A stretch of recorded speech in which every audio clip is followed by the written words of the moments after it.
Assalamualaikum warahmatullahi wabarakatuh. Kita di sini membuat podcast.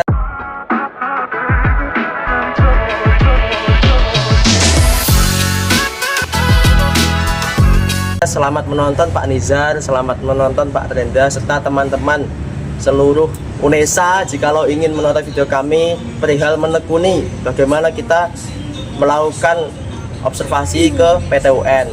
Di sini kami dari kelompok 6 ya, yang beranggotakan saya Aisyah Fadila dengan akhiran NIM 245. Silakan Mbak. Saya Rabiatul Adawiyah dengan NIM 233. Saya Zamuti Akila dengan akhiran NIM 251. Dan saya sendiri Rehano Fatezi dengan akhiran NIM 232.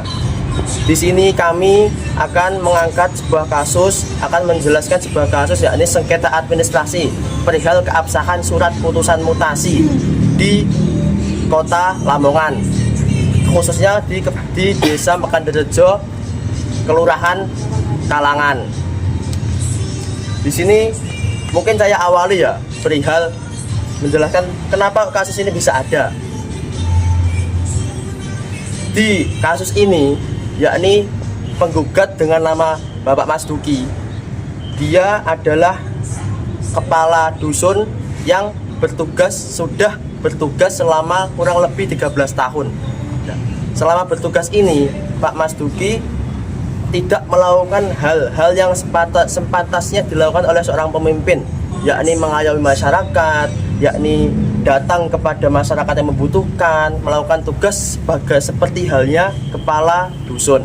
Nah, atas perlakuan, atas sifat dan atas moral Pak Mas Duki ini tadi menunjukkan dan memberikan bukti jikalau beliau Pak Mas Duki ini tidak layak sebagai pemimpin untuk memimpin masyarakat Desa Kalangan. Maka dari itu selama 13 tahun ini para warga di Desa Kalangan banyak menuntut, banyak yang ingin menurunkan Pak Mas Duki karena dia tidak cakap dalam hal kepemimpinan untuk mengarahkan dusun Kalangan ke jalan yang benar, katakanlah begitu ya. Akhirnya pada di 2025 muncullah diangkatlah kasus ini ke PT UN. Nah, di kasus ini dituliskan di identitas perkara yang menggugat adalah Pak Mas Duki sebagai orang yang kurang tidak bisa memimpin di Desa Kalangan. Yang tergugat yakni kepala desa Mekanderejo. Nah, kok bisa begitu? Kenapa? Nah, karena saat Pak Mas Duki di 2025 dimutasikan ke jabatan lain, Pak Mas Duki ini merasa tidak ada transparansi dan tidak ada akuntabilitas perihal pemindahan dia. Kenapa dia harus dipindahkan? Apa urgensinya? Terlepas dari sifat, moral, dan sikap Pak Mas Duki terhadap kepemimpinan di Desa Kalangan. Nah, Pak Mas Duki ini tadi menggugat kepada kepala desa Mekanderejo yang berwenang memutasikan beliau ke jabatan lain, lalu digantikan oleh seorang kasih yang berada di kasih pemerintahan Desa Mekanderejo. Kenapa harus kasih ini yang maju? Kenapa nggak harus orang lainnya? Kenapa kok baru tahun ini, nggak kemarin-kemarin dan tidak besok-besok? Nah, kita akan ulik selebihnya pada podcast habis ini, gitu teman-teman. Ya. Mungkin itu tadi aku sudah menjelaskan latar belakang kenapa kok kasus ini muncul, awal mulanya bagaimana. Itu penjelasan singkat dari aku. Mungkin nanti akan dilanjutkan sama teman-temanku Dila, Dawiyah, juga Mutia di sini. Sebelum kita mengulik lebih dalam, sebaiknya kita mengetahui administratif yang ada pada kasus ini. Kasus ini didaftarkan di PT UN Surabaya pada tanggal 27 Agustus 2025, tepatnya pada hari Rabu, dengan klasifikasi perkara kepala desa dan perangkat desa, disertai nomor perkara nomor 104 garing G garing 2025 garing PT UN titik Surabaya. Nah, mungkin setelah kita mengetahui administratif, habis itu aku juga sudah menjelaskan latar belakang dan lain sebagainya, kita mungkin memberikan kesempatan pada teman-teman di sini untuk menjelaskan apa yang mereka tangkap setelah kita itu mengobservasi di PT UN perihal sidang sengketa administrasi ini tadi. Nah, mungkin bisa langsung pada Mbak Dawiyah, silakan apa yang mungkin Mbak tangkap selama sidang kita kemarin di PT UN. Oke, terima kasih banyak Mas Rehan atas penjelasan yang sangat-sangat detail dan rinci tadi. Oke, di sini saya akan menjelaskan bagaimana isi gugatan bagi pihak si penggugat atau bagi Pak Mas Duki. Jadi Pak Mas Duki ini teman-teman, beliau itu mengajukan isi gugatannya itu sebanyak 5 gugatan pada pihak PT UN. Yang gugatan pertama itu si penggugat atau Pak Mas Duki ini mengajukan bahwa pihak PT UN itu harus menerima dan mengabulkan isi gugatannya tersebut secara keseluruhan. Yang kedua, Pak Mas Duki atau bagi si penggugat ini tuh ingin menyatakan bahwa surat keputusan yang diterbitkan oleh Bapak Kepala Desa atau bagi pihak tergugat itu tidak sah yang mengenai tentang mutasi atau penurunan jabatan bagi Pak Mas Duki. Dan yang ketiga ini Pak Mas Duki ini menginginkan atau memerintahkan surat keputusan tadi yang dari Pak Kepala Desa itu dicabut. Yang keempat, Pak Mas Duki ini ingin memerintahkan si pihak tergugat ini untuk menerbitkan surat keputusan yang baru yang mana mengenai Pak Mas Duki ini dicalonkan lagi atau diangkat lagi jabatannya menjadi Kepala Dusun Kalangan. Dan yang kelima, Pak Mas Duki atau si penggugat ini tuh ingin bahwa biaya denda kasus ini dialihkan ke pihak si tergugat yaitu Pak Kepala Desa. Oh, tadi Mbak Dewi sudah menjelaskan perihal isi gugatan. Nah, perlu kita disclaimer lagi ya teman-teman, bagi yang menonton juga para dosen-dosen yang terhormat. Isi gugatan ini ditunjukkan kepada para tergugat. Kita mendatangi sidang, mengobservasi sidang, ikut dalam sidang, yakni sidang saksi dari para tergugat. Jadi para tergugat ini tadi memberikan saksi dan bukti-bukti tambahan perihal menguatkan argumen mereka tentang Kepala Desa Makanrejo ini benar-benar sah, benar secara administratif maupun perlakuan dengan keputusannya untuk memutasi Bapak Mas Duki ini tadi. Nah, isi gugatan ini tadi dari Pak Mas Duki diperuntukkan oleh Kepala Desa Makanrejo. Nah, di sini kita akan membahas lebih lanjut perihal saksi-saksi dari para tergugat, yakni Kepala Desa Makanrejo yang ada 3 yang akan dijelaskan lebih lanjut lagi kepada Mbak Mutia. Silakan. Nah baik, jadi saksi-saksi dari tergugat waktu kita mengikuti persidangan ke-8 tanggal berapa tuh waktunya? 28 ya, Kamis Ya, November. 28 November. Itu saksi dari tergugat ada 3. Jadi saksi pertama yaitu bernama Muhammad Soleh. Dia adalah seorang pedagang sekaligus mantan Karang Taruna di Dusun Kalangan. Dan yang kedua itu ada Pak Sutikno. Nah beliau ini adalah mantan kasih pemerintah, sekaligus beliau inilah yang menggantikan posisi Pak Mas Duki sebagai kepala dusun. Nah yang ketiga ada Dr. Andes Imam Hadi. Beliau adalah ketua BPD. Nah aku akan bahas POV dari Muhammad Soleh ini dulu. Nah, kalau dari POV-nya Muhammad Soleh ini, dia pernah ikut di musyawarah dusun yang diadakan kepala desa untuk mengganti kelompok tani. Tetapi persoalan ini berkembang ke masalah kinerja kepala dusun yang lama, aka Pak Mas Duki ini. Nah, Muhammad Soleh ini, beliau bersaksi bahwa kinerja dari kepala dusun lama, penggugat alias Pak Mas Duki ini dinilai buruk, seperti yaitu yang sudah dijelaskan oleh Rehan tadi.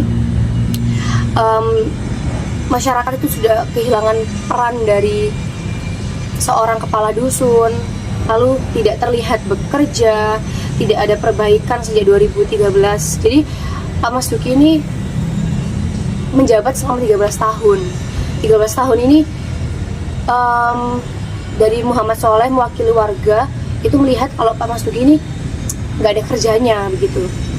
Nah, lalu Muhammad Soleh juga bersaksi bahwa kayak dulu waktu 2019 ada COVID, itu juga Pak Mas Duki ini nggak ada inisiatif untuk menggerakkan apa yang harus dilakukan oleh warganya dan lain sebagainya begitu. Nah, itu dari kesaksian Muhammad Soleh. Sekarang kita akan masuk ke POV dari Pak Sutikno. Jadi Pak Sutikno ini adalah kepala dusun Kalangan yang baru untuk menggantikan Pak Mas Duki. Nah, kenapa kok beliau yang dipilih? Karena warga dusun Kalangan itu lebih nyaman untuk mengeluarkan keluh kesahnya terhadap masalah dusun itu ke Pak Sutikno.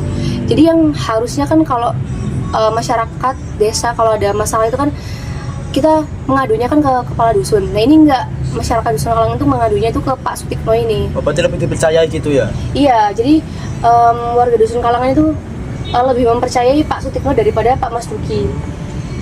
Jadi apapun masalah di dusun itu warga mengadunya ke Pak Sutikno ini.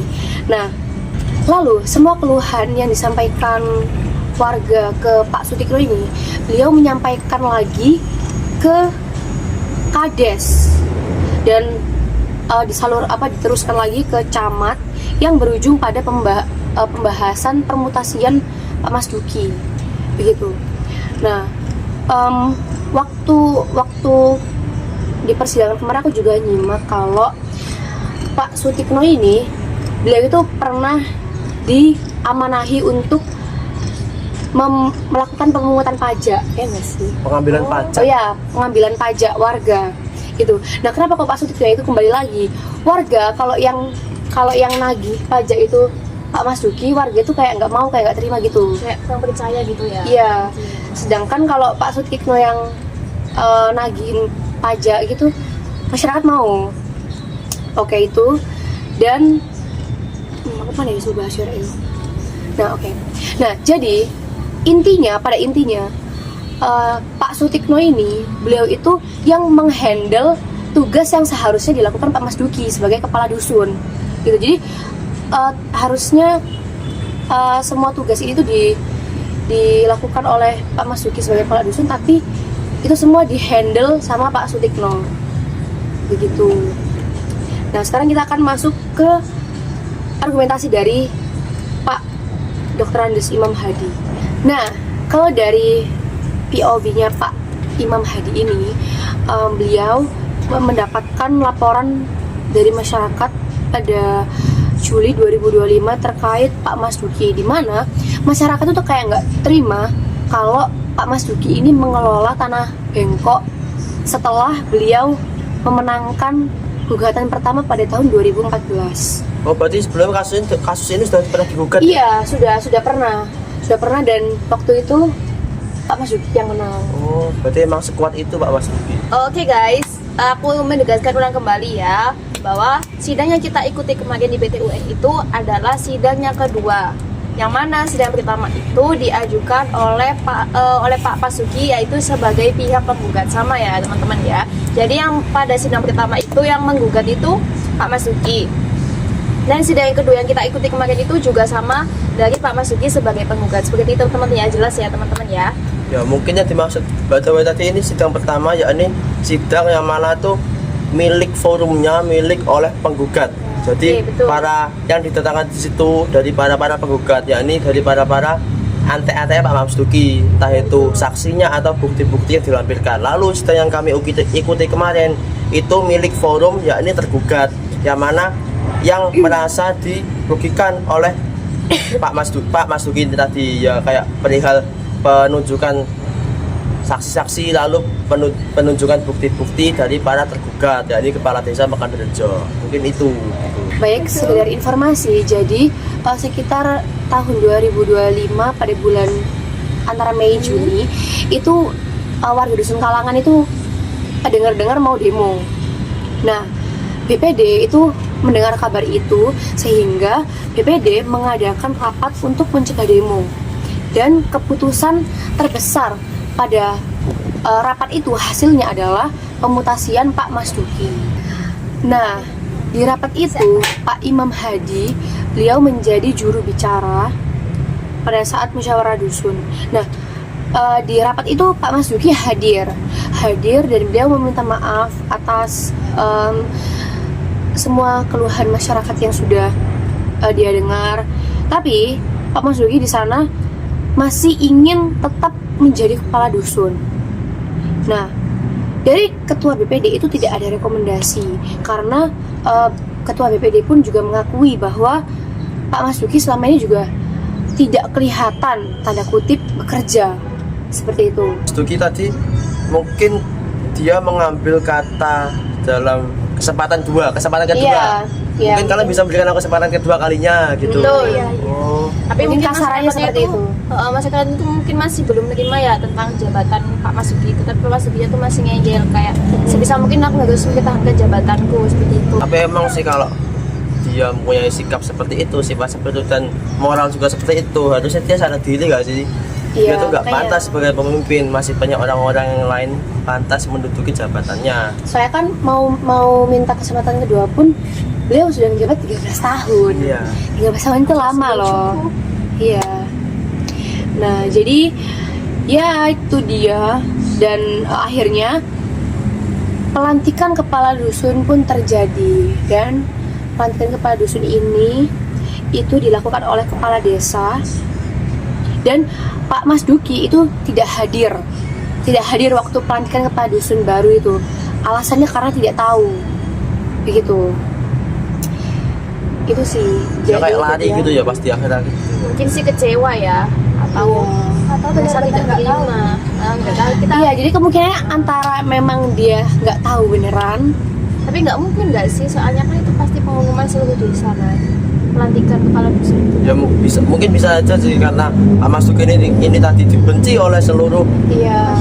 masyarakat di situ, sehingga segala informasi yang mengenai kepentingan bersama Pak Masuki Pak di cut Masuki, off dalam iya. hal itu. Tidak Tapi dikasih mungkin tahu. itu salah satu faktornya juga. Salah satu faktor Pak Masuki kenapa kok membawa ini ke PT UN.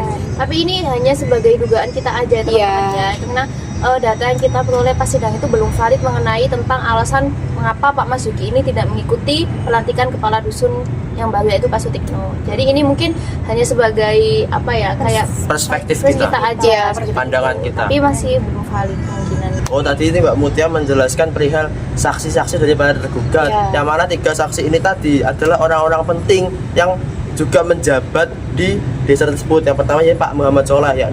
Beliau kan juga mantan Karang Taruna, yang mana Iya, mengayomi ketua, para mantan pemuda-pemuda, apalagi ketua. Pasti sifatnya krusial di situ. Yang kedua ya ini Pak Sutikno. Dia itu sebagai kasih pemerintahan ya. Betul. Kasih pemerintahan pastinya mengurusi segala hal yang mana berkaitan dengan masyarakat. Buktinya saja masyarakat mengeluh kepada Pak Sutikno. Berarti kan menandakan bahwa Pak Sutikno ini penting juga di jajaran aparat-aparat di sana, di perangkat desa situ. Yang terakhir ada Pak Imam Hadi, Dr. Imam Hadi. Ya, tapi tadi mungkin tak ulangi lagi ya, Pak Imam Hadi itu dulu pada saat Pak Mas Duki menjabat hanya mendapatkan bagian di anggota di BPD, bukan sebagai kepala. Pak Imam Hadi itu naik di kepala kalau nggak salah baru di tahun 2020-an ke atas, baru diangkat sebagai kepala. Nah tapi toh pun masih menjadi anggota BPD kan termasuk bagian hal yang penting dalam desa. Jadi ketika saksi yang dibawa oleh kepala desa Mekandarejo dengan posisi dia sebagai tergugat, ya ini saksi-saksi penting yang mana bisa juga menguatkan argumennya untuk mengalahkan si penggugat ini tadi.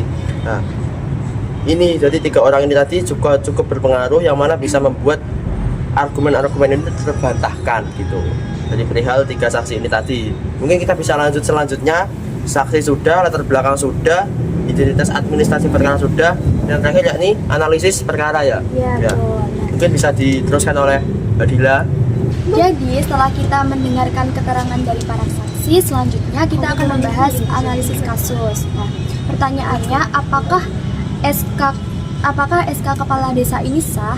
Jadi menurut UU Administrasi Pemerintahan dan UU Desa, keputusan harus memenuhi 3 unsur, yaitu kewenangan, prosedur, dan substansi. Nah, dari sisi kewenangan, kepala desa memang berhak mengangkat dan memberhentikan perangkat desa. Tetapi, unsur prosedur dan asas-asas pemerintahan yang baik seperti asas keterbukaan, kepastian hukum, kecermatan, dan tidak menyalahgunakan wewenang harus benar-benar dipenuhi. Kalau prosedur musyawarah atau pembinaan tidak pernah dijalankan, SK bisa dianggap cacat administrasi. Mungkin dari tadi yang disampaikan Mbak Dila perihal AAUPB ya, asas-asas Iya. umum pemerintahan yang baik. Sudah ada 4 kan asas-asasnya. Mungkin aku bisa menilai dari perspektifku sendiri. Asas yang ketiga ya ini asas keterbukaan. Yang mana kenapa kok sampai Pak Mas Duki ini tadi menggugat ke kepala desa Mekandarejo, karena asas keterbukaan ini belum Pak Mas Duki dapatkan. dia belum mendapatkan transparansi dan akuntabilitas perihal kenapa dia harus dimutasi, terlepas dari sifat-sifat dan moral-moral Pak Mas Duki seperti itu tadi. Tapi kan tetap harus ada sejalan dengan administratif yang dilaksanakan, juga sejalan dengan SOP yang diberikan. Maka dari itu Pak Mas Duki menekankan kepada berikanlah aku transparansi, nanti aku akan ikhlas perihal apa yang aku korbankan. Mungkin seperti itu. Setuju sih, setuju ya. Mungkin bisa dilanjut lagi, ini membahas perihal dampak dari gugatan ini tadi. Jika dikabulkan seperti apa, jika tidak dikabulkan seperti apa. Nah teman-teman, setelah asas-asas hukum yang telah dijelaskan oleh teman saya Dira tadi ini, sekarang saya saat ini akan menjelaskan tentang dampak dan implikasi putusan yang dikeluarkan oleh pihak PT UN. Nah, jadi dampak ini tuh bisa di POV-kan itu dengan dua kondisi teman-teman. Yang kondisi pertama itu dimana jika gugatan dari si penggugat atau Pak Masuki ini ditolak. Jikalau isi gugatan dari Pak Masuki ini ditolak, maka surat keputusan yang diterbitkan oleh Bapak Kepala Desa atau bagi si tergugat ini akan tetap sah. Dan otomatis Pak Masuki ini tidak mendapatkan pemulihan jabatan, di mana beliau tetap akan dimutasi dan tidak lagi dianggap sebagai kepala dusun oleh bagi si dusun Kalangan. Nah, jika kondisi yang kedua ini, kalau isi gugatannya ini diterima oleh pihak PT UN, maka surat keputusan dari kepala desa tergugat ini tuh otomatis harus dibatalkan dan beliau harus mengajukan atau menerbitkan surat keputusan yang baru, di mana isi surat keputusan tersebut itu mengenai tentang pemulihan hak jabatan bagi si Pak Masuki. Nah, oke teman-teman, kita sudah sampai pada ujung cerita podcast kita setelah pemaparan dari semua teman-teman saya tadi mengenai analisis, kemudian saksi-saksi atau bukti dari para saksi si tergugat, kemudian hukum-hukum, asas-asas hukum yang telah dijelaskan teman-teman saya tadi. Saya akan menjelaskan tentang kesimpulan dari analisis kasus yang kita observasi dari minggu-minggu lalu. Jadi kesimpulan pada kasus ini itu mengenai tentang sengketa administrasi pemerintahan mengenai keabsahan surat keputusan dari kepala desa. Kasus ini tuh menegaskan bahwa pentingnya kewenangan yang dijalankan secara hukum, transparansi prosedur dan juga pengangkatan perangkat desa, serta pelindungan hak jabatan atau hak-hak yang dimiliki oleh seluruh warga warga dusun terhadap tindakan administrasi yang dianggap merugikan bagi semua warga dusun Kalangan. Seperti itu teman-teman. Nah, mungkin nanti kita sedang mengulik bagaimana proses alur sidang dari awal sampai akhir, tapi kita belum bisa membicarakan akhir karena kesimpulan bukanlah akhir dalam sebuah sidang. Betul. Ketika kita mendengar sebuah kata sidang, mungkin yang terpikir yang pertama ya ini putusan. Nah, apa yang hakim putuskan perihal kasus ini? Kalau menurutku pribadi ya, yang menang adalah si tergugat. Kok bisa begitu? Kok bisa aku mengotot Kepala Desa Makanrejo? Karena Kepala Desa Makanrejo ini mengeluarkan surat putusan yang mana menaikkan kasih pemerintahan, yakni Pak Sutikno untuk mengemban jabatan baru, yakni sebagai Kepala Dusun Kalangan. Kenapa kok bisa seperti itu? Terlepas dari sistem, mungkin ada sistem administratif yang buruk ya, tapi kan dilihat dari norma sosial. Apalagi kita bicara di desa itu nggak peduli administratif benar atau enggak, tapi ketika kamu kok di norma sosial dan sikap itu buruk, itu akan membuat buruk segalanya. Maka dari itu ada kata-kata kan, dari rakyat, oleh rakyat dan untuk rakyat. Nah, maka dari itu mungkin Pak Kepala Desa Makanrejo saking mengayomi masyarakat, lalu menerima segala putusan apa yang masyarakat inginkan, lalu dilakukan oleh Pak Kepala Desa ini tadi. Nah, maka dari itu kenapa aku memilih Kepala Desa Makanrejo, karena apa? Balik lagi, tanpa masyarakat tidak ada Kepala Desa. Makanya aku mengevote dari menangnya Kepala Desa Makanrejo perihal sidang di PT UN kemarin. Dan itu kan juga keputusan bersama dari masyarakat juga kan. Ya. Setuju sih aku setuju sama Rian. Makanya Kepala Desa itu gak mungkin mengambil keputusan tanpa pertimbangan apapun. Nah, pertimbangan apa yang akan dipertimbangkan sama Pak Kepala Desa? Ya ini masyarakat yang berada di bawah kepemimpinan yang beliau wenangi. Maka dari itu Kepala Desa itu berani mengeluarkan statement seperti itu perihal mutasi dan lain sebagainya. Tapi nggak setuju sih. Kalau aku tim penggugat ya, Mas Duki. Terlepas dari semua keburukan yang sudah dia lakukan ya, apalagi beliau nggak kerja katanya gitu kan. Tapi mau gimana pun buruk-buruknya kan apapun harus dilakukan secara apapun harus dikomunikasikan gitu loh. Semua itu kuncinya satu, di komunikasi. Makanya itu kan oke, beliau sadar mengakui kalau beliau salah, tapi di sini tuh letak nggak terimanya Pak Mas Duki itu karena wah ini ada main nih di belakangku nih gitu loh. Apalagi ini kan terbukti juga katanya Pak Mas Duki tuh waktu kepala dusun yang baru ini dilantik, dia nggak datang karena dia nggak tahu katanya. Ini kan bisa aja kan masyarakat emang sengaja nggak ngasih tahu atau sengaja menutup informasi ini. Biar udahlah, biar beres, biar dia udah nggak jadi kepala dusun, udah biar ini aja yang jadi kepala Lebih dusun. memudahkan proses pelantikan gitu. Iya, Seperti kan itu. bisa aja kan kayak gitu. Iya. Dan itu kan sebenarnya kan nggak baik kalau kita mengikuti asas pemerintahan yang baik. Itu Kalau sih. dari aku juga sih sama kayak pendapatnya Mbak Mutia ya. Menurutku nanti yang memenangkan kasus ini tuh menurutku tuh si Pak Mas Duki. Karena kok bisa kalau memang dia tidak menjalankan kewajiban atau tanggung jawabnya sebagai kepala dusun itu dengan baik, kok bisa dia sampai lolos selama 13 tahun.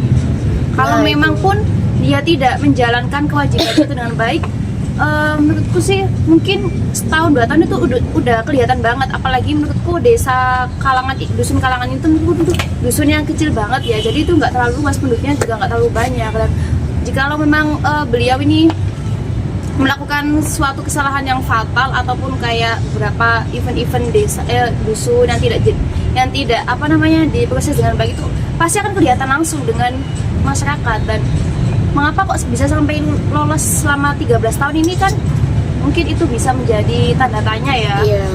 Dan ini sih juga yang jadi pertanyaan ku, ini Pak Mas Duki ini beliau emang benar nggak kerja atau tidak diberi kesempatan untuk bekerja Oleh iya, terlepas dari semua kesalahannya, tapi si Pak Sutikno ini kan juga beliau mengakui kalau semua tugas yang harusnya dilaksanakan oleh Pak Mas Duki sebagai kepala dusun, kenapa kok beliau yang menanggung semuanya gitu loh. Masyarakat juga pronya ke Pak Sutikno bukan ke Pak Mas Duki gitu. Jadi ini beliau ini memang tidak bekerja atau tidak diberi kesempatan untuk bekerja. Itu sih yang masih menjadi misteri. Kita tim tanggapan dari tim kontra. ya, Jadi tim pro, Tim saya tim pro. kontra. Karena ini penggugat, saya tergugat. Ini dari tim pro karena dia mendukung dari penggugat, dan aku dari tim kontra karena aku mendukung dari si tergugat. Tapi aku ingin menanggapi sedikit perihal tadi, kan katanya di AAUPB ada 4 asas, Yang asas ketiga itu asas keterbukaan. Tadi dia menyebut asas keterbukaan, tidak ada informasi yang turun yang didengar oleh Pak Mas Duki. Dan aku akan menyinggung asas keempat, ini asas menyalahgunakan wewenang, tidak menyalahgunakan wewenang. Pak Mas Duki diamanai sebagai kepala dusun, harus dia menggunakan wewenangnya, menggunakan jabatannya dengan baik. Tapi kok kenapa tidak menggunakan jabatannya dengan baik dengan cara mengayomi masyarakat, melakukan peran sebagai halnya kepala dusun? Nah, makanya dari itu kenapa bisa sampai di PT UN, karena Pak Mas Duki ini tadi tidak mendapatkan asas yang terakhir, yakni tidak menyalahgunakan wewenang. Nah, mungkin kalau kita debat di sini nggak ada habisnya ya, karena Ya. perspektif masing-masing dan perspektif dari PT UN administratif pun beda. Bagaimana kalau menurut kalian sebagai Mbak Ovi dari penonton? pendengar cerita podcast kita, Menurut kalian mana yang benar, mana yang salah? gimana nih teman-teman? Bisa di Namanya penilaian Komen. datang dari eksternal. Ya. Kalian bisa melihat podcast kita dari awal sampai akhir, lalu kalian bisa menilai tuh siapa kalian. yang menang? Mungkin terima kasih atas ketersediaan teman-teman meluangkan waktu untuk mendengar apa yang kita sampaikan dari awal sampai akhir, meluangkan waktu untuk menonton kita di sini menjelaskan sebuah kasus yang mana ini beda dari yang lainnya. Mungkin hanya akan membahas tentang sengketa tanah ASN, dan kita membahas tentang sengketa norma sosial, norma administratif yang terjadi di skala kecil, yakni dusun, sebuah dusun yang ada di Kota Lamongan, Perangkat desa. di perangkat desa. Terima kasih kepada teman-teman yang sudah menonton. Saya pribadi mewakili teman-teman yang ada di sini mengucapkan permohonan maaf apabila ada salah perbuatan, kata atau perilaku kita selama podcast dari awal sampai akhir. Kurang lebihnya mohon maaf. Wassalamualaikum warahmatullahi wabarakatuh.